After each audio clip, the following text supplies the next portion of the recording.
Welcome back sa aking Facebook page mga kabakal. Ang lakas ng ulan dito. Ayan po, napakalakas ng ulan kaya sumilong kami.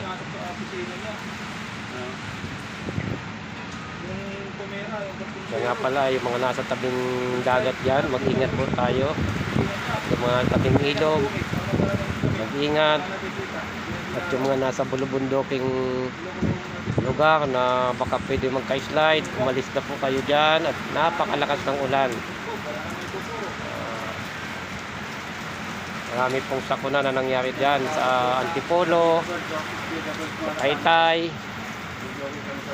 Lahat po na pwedeng magkaroon ng landslide, dapat po lumikas kayo dyan. Ganun din po yan nasa tabing ilog, mga binabahan lugar.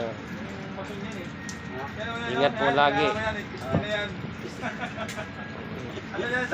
Dito nga po sa aming site. Ayun. Binabahan yan. Cavite na ngayon na uwi. Bago lang yun dito nalipat sa Cavite.